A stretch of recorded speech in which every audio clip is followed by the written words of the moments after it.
had 11 months of research and educational contracts, and then I had to find time for 3 or 4 months of additional effort to write the proposals to fund my salary and our group's work. I was always behind, always working 50 or 60 hours a week, and the stress was extreme. It impacted my family, my health, and my work. Anytime we pushed back, the threat of non-renewal hung over our heads. I want a union so no one will have to work under these conditions in the future.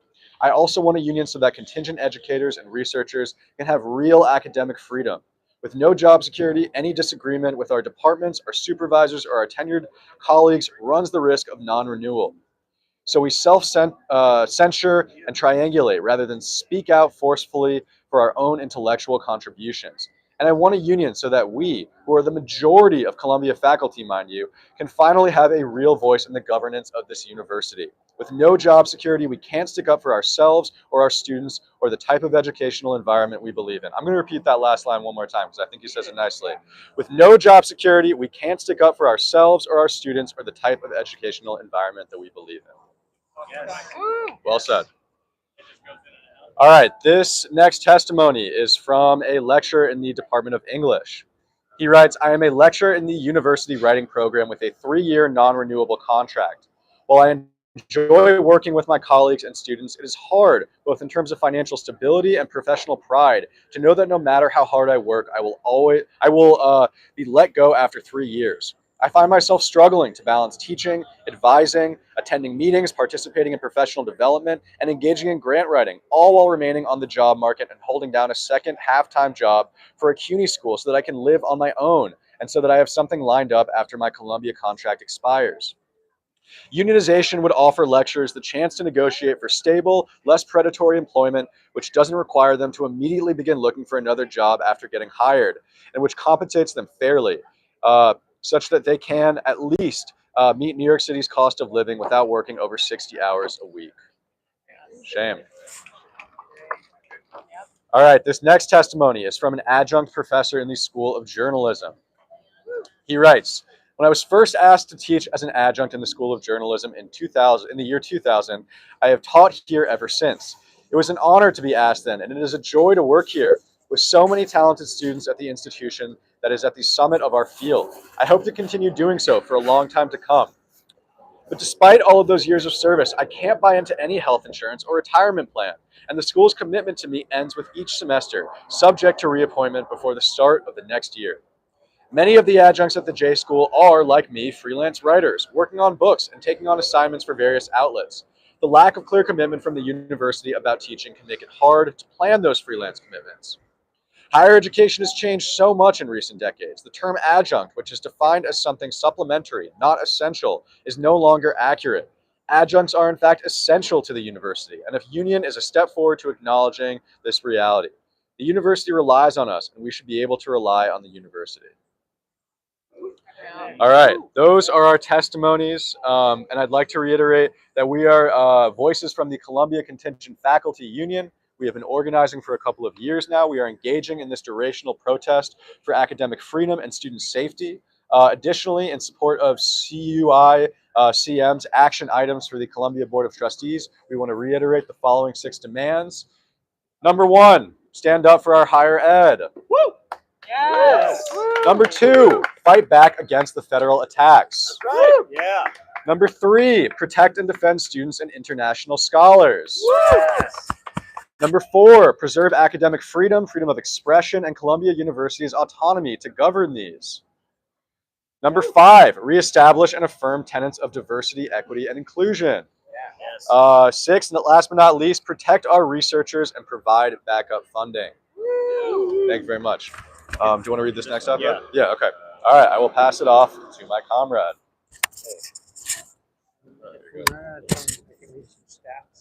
Okay, yeah, that's good. There you go. Okay, so now we have another op-ed. This was one. This is one that it was drafted. Okay, so Columbia adjuncts, university adjuncts are the next to unionize. Columbia's contingent faculty are among the last Columbia headlines this year for its mishandling of student protests is 3 deans who resigned over misconduct and the abrupt resignation of Manoush Shafiq, who served 1 fraught year as the university's president. But another crisis is playing out under the surface. The reality that the contingent faculty who make up more than 60% of Columbia's teaching force and hold the university together are struggling to make ends meet. Founded in 1754, Columbia University is New York's oldest institution of higher education.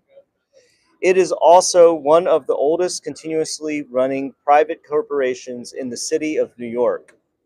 And like many corporations, it puts profit before people. For instance, Columbia has 40 titles for their contingent faculty, which is an umbrella term for full-time and part-time contract-based non-tenure track faculty who engage in paid instruction work with students. This allows Columbia to not categorize these precarious and special officers of instruction in the same way as essential employees when it comes to basic benefits such as raises, vacation and sick days, medical and personal leave, and retirement and health care, even though contingent faculty serve an essential function to the university's success. The contingent faculty of Columbia University, CFCU, UAW, a group of lecturers and adjunct faculty members have been organizing more than to form a union. Our broad, diverse effort includes more than 3,800 non-tenure track faculty at Columbia who are seeking to secure a better future through collective bargaining. So far, we have spoken to and won the strong support of many of our colleagues across Columbia's 17 schools, from Columbia College's core faculty to Columbia's journalism school, the School of Social Work, School of the Arts, that's my school, and the Graduate School of Architecture, Planning, and Preservation, or also known as GSAP. To be sure, the contingent faculty of Columbia University are a growing part of a growing national movement at private institutions like Boston University, Harvard, Tufts, and the University of Chicago, where adjuncts have unionized. Across the street from Columbia, non-tenure track faculty at Barnard College have already unionized, as have colleagues at nearby Fordham University, the New School, and New York University. The workers at these schools have negotiated meaningful improvements to salary, healthcare, health insurance benefits, and working conditions. These efforts aim to reverse a dramatic shift that has degraded academia for both students and educators. In 1987, across all of American higher education, the majority of faculty appointments went to tenure and non-tenure track faculty. The numbers have now flipped, according to a report from the American Association of University Professors, and now more than 2/3 of faculty appointments are contingent. Columbia is hardly immune to that trend. Indeed, more than 60% of our faculty are contingent, according to 2023 data. This may be an effective cost-cutting solution for university administrators, but contingent faculty members are paying the price. I'll say that one more time. This may be an effective cost-cutting solution for university administrators, but contingent faculty members are paying the price. Innumerable hardships have energized our effort. All of us struggle in some way with low and inconsistent pay, and the lack of a dignified wage weighs heavily and unites us. Our group includes members who must hustle in other fields to make rent, who struggle with the instability and uncertainty of semester to semester class contracts, Some of us have taught for decades and are staring down retirement without any benefits, while others have taught the same class for nearly 20 years without a single raise. I love this work and I love my students, but it is financially, personally, and professionally destabilizing. An adjunct in creative writing at the School of the Arts wrote in a testimonial for why she supports our union. Semester after semester, I never know whether I will be hired back. When we ask for a raise, even simply to match the rising costs of living in New York City, we often hear the same thing. The budget is very tight. We teach our students to be critical thinkers, and so too must we be. If students paid nearly $100,000 a year to come to our school, and the endowment is north of $13 billion, there is room to, at minimum, give a pay increase and health insurance benefits to the people carrying the bulk of the school's teaching load. As an adjunct, I made so little that I had to move in with family, said one lecturer in the Department of Music. Another adjunct, focused on early modern architectural and urban history, recently had cancer, which prevented her from working for one academic year. When she contacted the HR department, she learned that despite 16 years of working as an adjunct at GSAP, she would receive no sick leave and no benefits. With the rising cost of healthcare for myself and my children, it has become flagrantly obvious that lack of healthcare through Columbia is financially untenable for adjuncts. My wages don't even pay for my healthcare costs annually on the healthcare exchange for myself and my two children, this adjunct said. Adjuncts at Columbia are also organizing for the right to reappointment, inclusion in important decisions that affect our careers, strengthen protections against harassment and discrimination, safeguards for academic freedom and freedom of expression, and protections against unjust discipline and termination. Last year, we published an open letter that my colleague here just read that asked the administration to pay our contingent faculty better and to introduce health coverage. We learned a lot from our colleagues, as hundreds of contingent faculty members across many of Columbia's many schools signed on to tell administrators that the cost of living in New York City has far outpaced compensation for teaching the university's courses. And in November, contingent faculty published an op-ed in The Spectator, Columbia's student newspaper, that asked Shafiq, the erstwhile president, to start her tenure by supporting contingent faculty. We are asking for stable and protracted work, protected work, wage increases, and minimum pay with respect to cost of living, raises, healthcare insurance, and hiring transparency. Everything that workers all deserve. Yes. We were met with silence. A lecture in the university writing program organized for the Fordham Graduate Student Worker Union and sees how a union will raise the quality of life and work for Columbia's thousands of contingent faculty.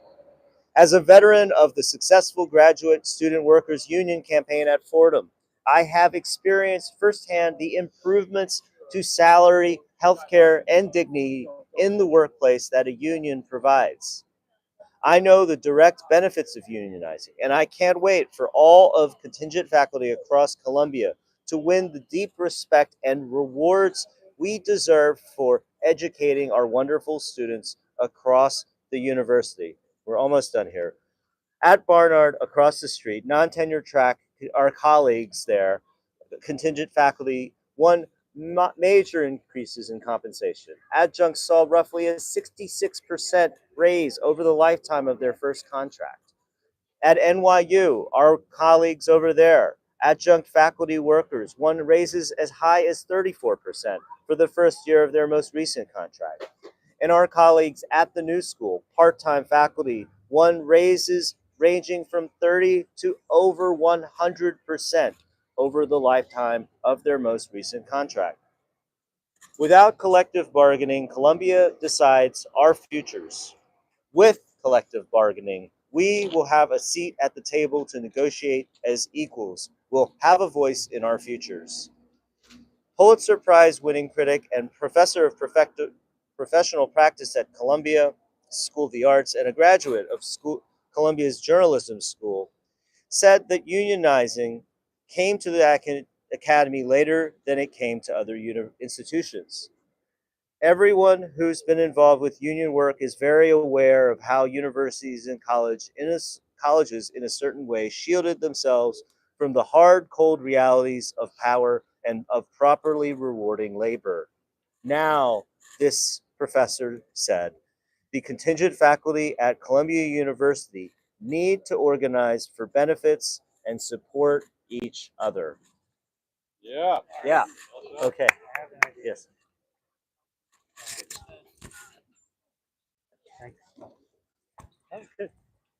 Shame, didn't it? Hello, we are the contingent faculty of Columbia Union Campaign. We have 2 minutes left. We're going to play a quick round of which union contract, is it Columbia? So, at which school did adjunct faculty negotiate a 34% first year raise and compensation for work performed outside of the classroom? Was it Columbia? No, that was NYU. At which school did contingent faculty negotiate a 16% first year raise, regular annual raises, increases in per course pay, compensation for advising and independent studies, retirement contributions, and bonuses? Was it Columbia? No. No, it was right across the street at Barnard. At which school did contingent faculty negotiate raises ranging from 20% to 57% over 5 years? Was it Columbia? No. No, it was the University of California postdoctoral researchers, of course. At which school did contingent faculty negotiate a right to reappointment year to year and cancellation fee if a class is canceled for low enrollments? Was it Columbia? No. No, that was the new school part-time faculty. At which school did adjunct faculty negotiate increased access to healthcare coverage, retirement benefits, professional development funds, and commuter support? Was it at Columbia? No. No, that was at NYU adjunct faculty. That too. So I think the case is clear as we've laid out over the past 60 minutes. If you're a non-tenure track faculty member, please sign a union authorization card. And if you're an ally, please visit our website, cfcu-uaw.org. On behalf of my colleagues, thanks for your attention and time, and we'll see you on the other side.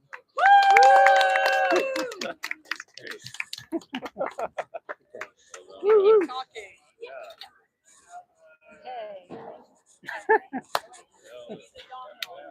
Exhausting. Oh, sorry. Am I saying stuff on a hot mic? Oh, shit. Hour 2. Okay. Yep. Am I on? Is this on? Can you hear me? I can't tell if this is on. Okay. It's kind of in and out. So stick with us. Okay. I would. Okay. Yeah, we know. It goes Yeah. in and out. I think switch out the mics. Yeah. I think what we're gonna do.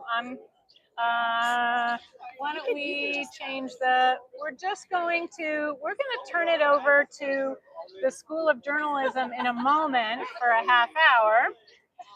But I want to just reiterate why we're here, what the 6 demands are from the CUIMC and lower downtown campus, Columbia University. We are the voices of at least 17 departments and the voices elevated of hundreds of different faculty, staff, alum, colleagues across the university.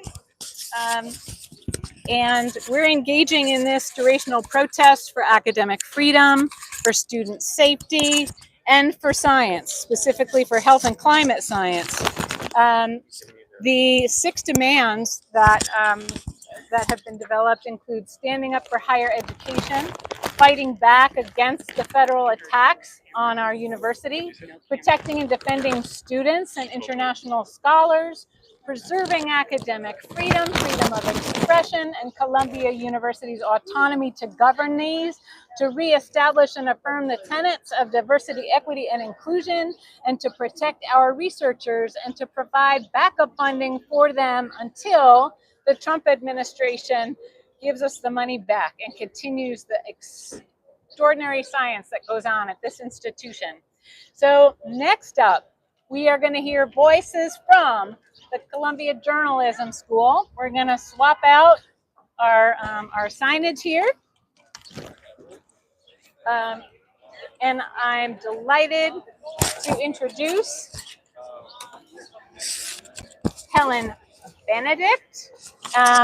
We are also going to the live stream. You will notice there won't be a visual, but you'll hear audio. So forgive us for that, but for many reasons, our speakers are making different choices about privacy. So goodbye on the live stream. We will see you, but you'll continue to hear us. Thank you. Thank you. Okay, hold on.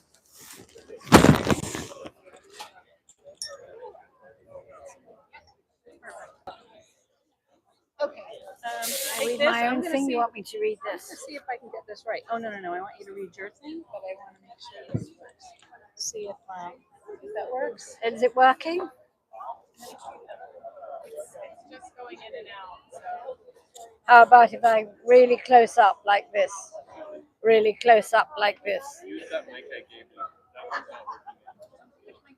She has the mic. She has the little. Yeah, use the little mic. This baby mic on you. This phone. Like this? Is this better? Is this better? I'm only a journalist. I ought to know this. All right.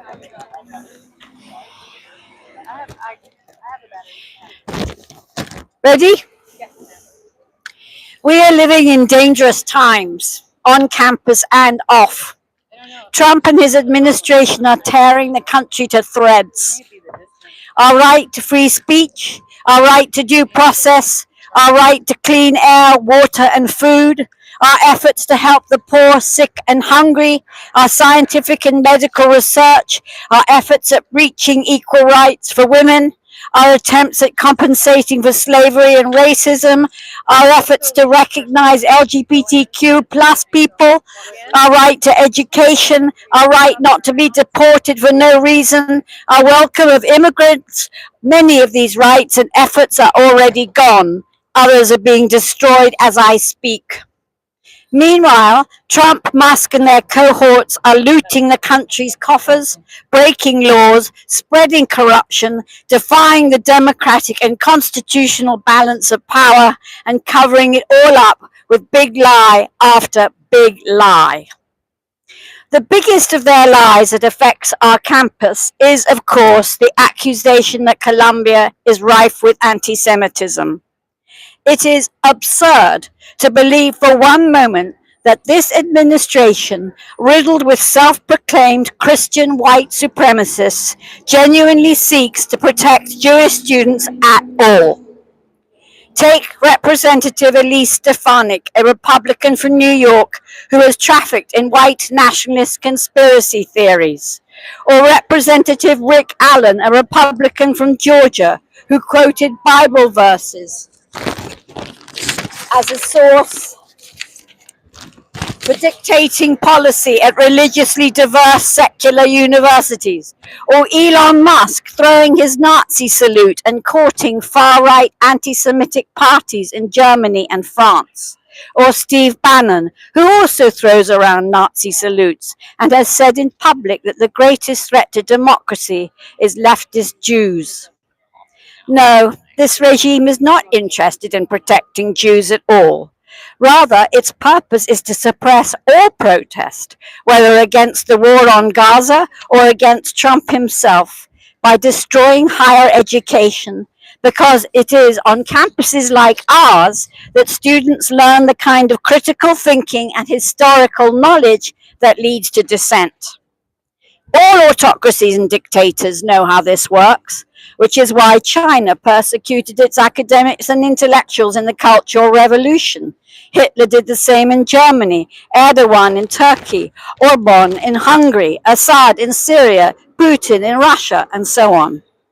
Meanwhile, Colombia's administration has done nothing to defy this big lie, but cravenly capitulate and even preemptively cooperate. Shame. Shame. Shame. Students, Jewish and otherwise, are being suspended, expelled, and worst of all, arrested, kidnapped, and imprisoned for simply exercising their First Amendment rights to protest Israel's war on Gaza. Colombia, when your students are attacked, what do? Stand up, fight back. You don't give lists of students to the administration to persecute, as you, it has been shown, did. Shame. Shame. Faculty are being threatened, harassed, doxxed, and silenced by extremists with the help of our own administration. Shame. Shame. Colombia, what do you do when your own faculty is being persecuted? Stand up, fight back. Can I give this to you? You can let that. Oh, there you go. This means supporting us publicly, not silencing or punishing us. Research is being defunded, courses cancelled, the freedom to speak, read, debate curtailed. Colombia, what do you do when your research and teaching is being undermined? Stand up and fight back. You don't bow down and comply with a bully who will only demand more and more without giving anything back, ever. Immigrants and students are being kidnapped off the streets and out of their homes and whisked to faraway prisons without due process, or in many cases, even having been accused of a crime. This is what happened to Mahmoud Khalil on the eve of his first child's birth, even though our same administration asked him to negotiate between student protesters and themselves. This is what happened to Mohsen Mardawi, who is widely known to be an advocate for peace and understanding. Yet our administration has yet to even utter their names, let alone issue declarations in their support. Shame! Shame. Colombia, what do you do for students who are kidnapped? Stand up and fight back! International students are having their visas revoked, their research grants cancelled. Yet again, our administration remains silent. Not only silent, it is disenrolling students when it doesn't even have to. Shame! Shame. Colombia, what do you do when your students are barred from coming here and studying? Stand up and fight back! This means you re-enroll Ranjani Srinivasan and any other students who've had their visas revoked. This means you commit to ensuring that no other students will ever be disenrolled as a result of improper visa terminations until due process has been followed. This means you say clearly and loudly that the detention and attempted deportation of Colombia students in retribution for protected political speech is not and never will be consistent with the values, safety, and interest of Columbia University and all who work, teach, and learn here. Along with attacking campuses, this corrupt and criminal regime is also attacking the other legs of democracy, including my own, journalism. In the light of this, I shall now read the statement made by the Dean of Journalism, Jelani Cobb, and my colleagues at the Journalism School. Freedom of the press, a bedrock principle of American democracy, is under threat in the United States. Here at Columbia University Graduate School of Journalism, we are witnessing and experiencing an alarming chill. We write to affirm our commitment to supporting and exercise First Amendment rights for students, faculty, and staff on our campus, and indeed for all. After Homeland Security seized and detained Mahmoud Khalil, a recent graduate of Columbia School of Public and International Affairs, without charging him with any crime, many of our foreign students have felt afraid to come to classes and to events on campus. They are right to be worried. Some of our faculty members and students who have covered the protests over the Gaza war have been the object of smear campaigns and targeted on the same sites that were used to bring Khalil to the attention of Homeland Security.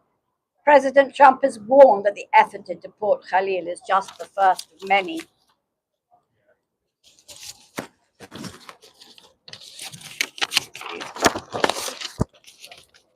These actions represent threats against political speech and the ability of the American press to do its essential job, and are part of a larger design to silence voices that are out of favor with the current administration. We have also seen reports that ICE, Immigration and Customs Enforcement, is trying to deport the Palestinian poet and journalist Mossab Abu Toha, who has written extensively in The New Yorker about the condition of residents of Gaza and warned of mortal danger to Palestinian journalists. There are 13 million legal foreign residents, green card holders in the United States. If the administration can deport Khalil, it means those 13 million people must live in fear if they dare speak up or publish something that runs afoul of government views. There are more than 1 million foreign students in the United States. They too may worry that they are no longer free to speak their minds. Punishing even one person for their speech is meant to intimidate others into self-censorship. One does not have to agree with the political opinions of any particular individual to understand that these threats cut to the core of what it means to live in a pluralistic democracy. The use of deportation to suppress foreign critics runs parallel to an aggressive campaign to use libel laws in novel, even outlandish ways to silence or intimidate the independent press. The president has sued CBS for an interview with Kamala Harris, which Trump found too favorable. He has sued the Pulitzer Prize Committee for awarding prizes to stories critical of him. He has even sued the Des Moines Register for publishing the results of a pre-election poll that showed Kamala Harris ahead at that point in the state. Large corporations like Disney and Meta settled lawsuits most lawyers thought they could win because they did not want to risk the wrath of the Trump administration and jeopardize businesses they have with federal government. Amazon and Washington Post owner Jeff Bezos decided that the paper's editorial pages would limit themselves to pieces celebrating free markets and individual liberties. Shame. Shame. Our dean didn't write shame. I'm saying it. Meanwhile, the Trump administration insists on handpicking the journalists who will be permitted to cover the White House and Pentagon, and it has banned the Associated Press from press briefings because the AP is following its own style book and refusing to refer to the Gulf of Mexico as the Gulf of America. The Columbia Journalism School stands in defense of First Amendment principles of free speech and free press across the political spectrum. The actions we've outlined above jeopardize these principles and therefore the viability of our democracy. All who believe in these freedoms should steadfastly oppose the intimidation, harassment, and detention of individuals on the basis of their speech or their journalism. I'm just going to add, I came to this country many years ago from another free democracy, obviously the UK. And I came because at that time, there were many fewer opportunities for women in journalism there than there were here. And also because at that time we had something called the Official Secrets Act, which meant that you couldn't report on a lot of things that the government was up to in the UK, including exposés of abuse inside prisons, which was a story I was working on at the time. I came here and I found those freedoms, and it is with great alarm and distress I see them being taken away. If I were from a place that put me in more danger, I would feel this even more strongly. So I dedicate this speech to all immigrants in this country who make up this country, to your freedom in the future, and with the hope that you will be treated with respect and welcome for the rest of the time in America after we get rid of this administration. Thank you. Is that long enough? Do we have anyone else? I could keep going if you need me to. If you would. I have another speech. We may ask Helen to come back to share a little bit more. And then we'll be also filling in with some small voices from social work. I do want to highlight, not yet because we're going to ask Ellen. I do want to highlight that I know from 11:45 until 2:25, there also is the speak out on the philosophy lawn. So if folks still have time to get over there quickly, and we're hoping maybe we'll see some of those folks. If not, I would like to, at 2:30, I'll be reading some of that work. Okay. Oh, we do have another new voice from journalism. Would you prefer to have screen on or screen off? Screen off, please. Okay, hold on a minute, live stream. We're going to have more audio, but not screen on. This is another voice from the School of Journalism. Thank you so much. Come join us, please. Thank you. You just have to hold it a little bit close. Thanks. All right. And just For the live stream. Sure. thank you. Yep. Of course, yeah. Hi, I'm so glad I'm surrounded by familiar faces. Is this audible? Am I audible? Should I speak out? Okay.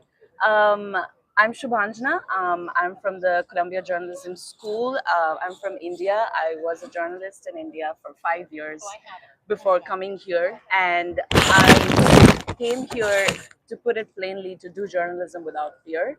I came here because I heard and read all about the protections that journalists have here, and it honestly felt like utopia coming from a country like India, which is 159th on the Press Freedom Index out of 180 countries, and every day felt like a struggle outside of just data collection or just interviewing students. It would always be like looking over the shoulder and seeing, are you being attacked today?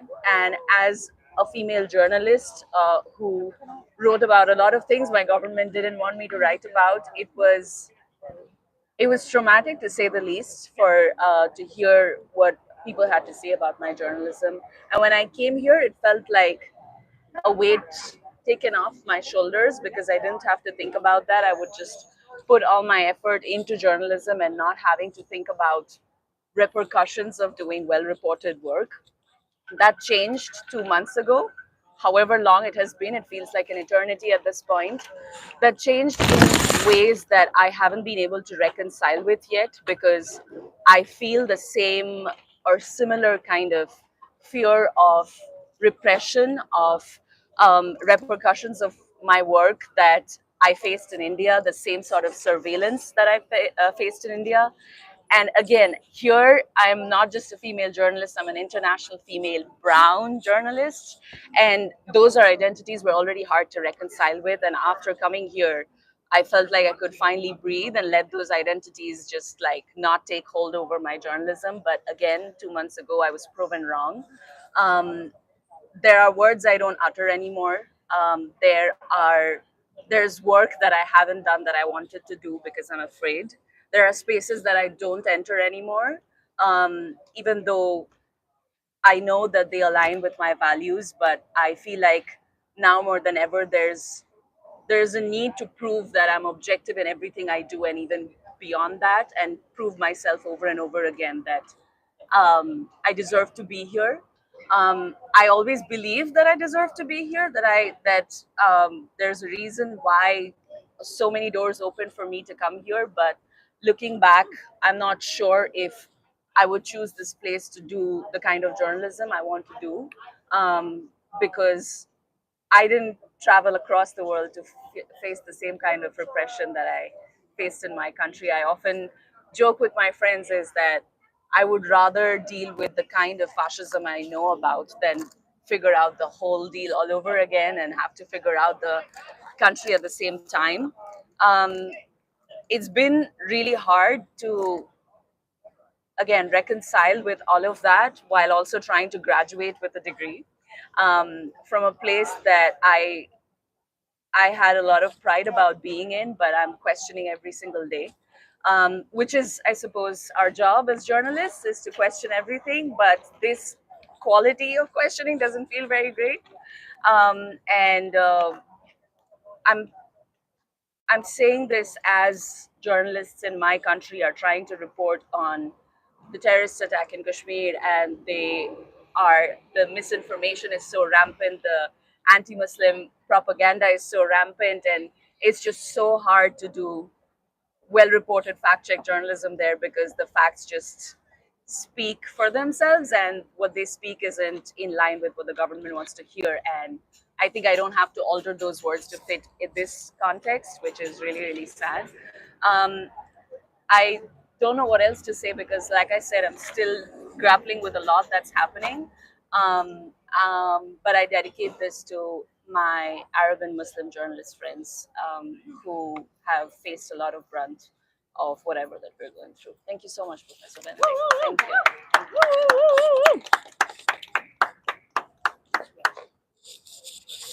Yes, sorry.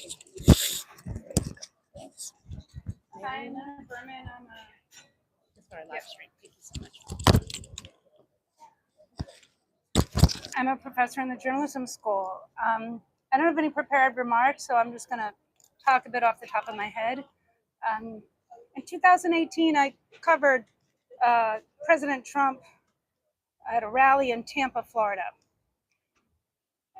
People may remember that he would corral the press in a cage in the center of his rallies, almost like we were circus animals.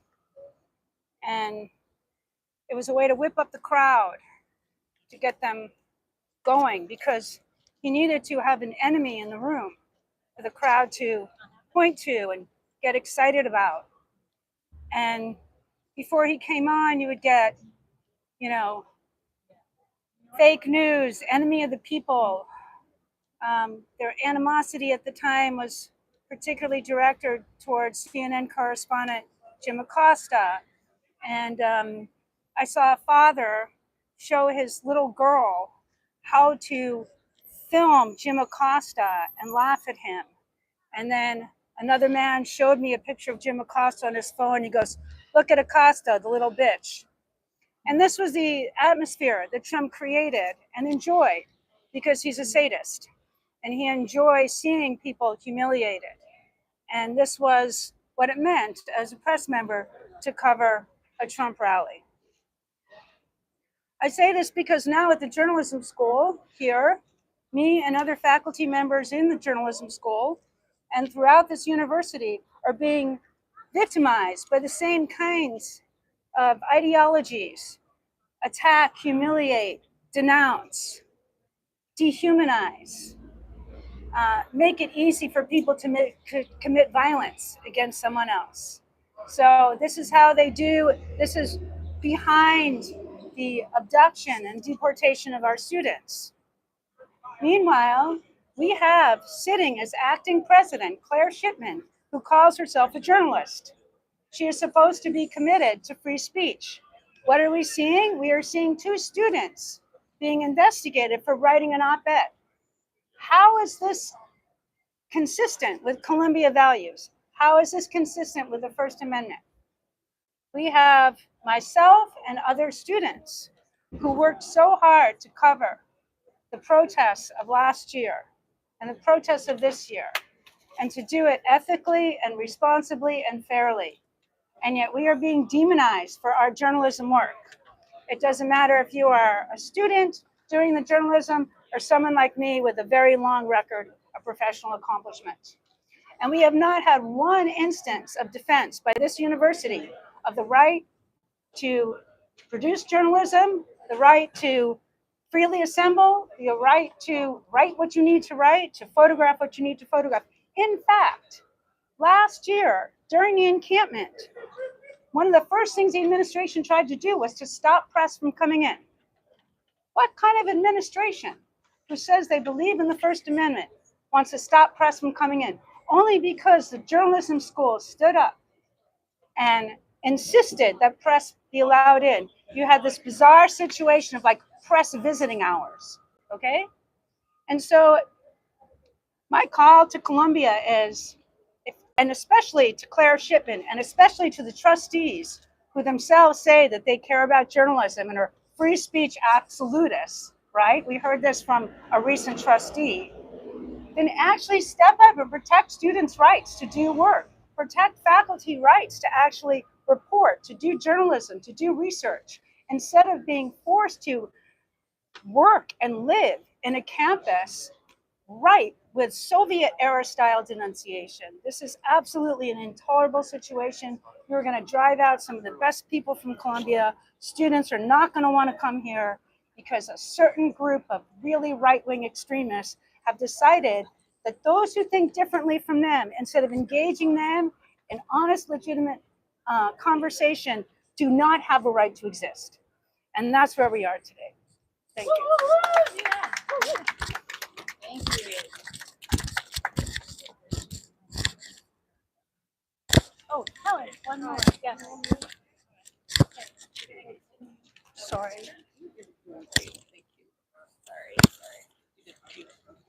All right. Back to the mic.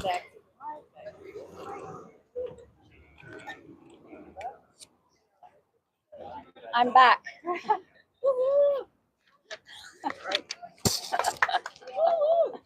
uh, I'm not used to hogging the microphone as much. I'm going to talk about last year. I wrote a piece about what was going on with the protests and the encampments to push back against the mischaracterization and lies that were being rapidly spread about it. So this is a bit of nostalgia mixed up with present day. As a tenured professor at Columbia's journalism school, I've been watching the student protests ever since the brutal Hamas attack of October 7th, 2023, struck by the decorum of the protesting students, something you don't hear very often.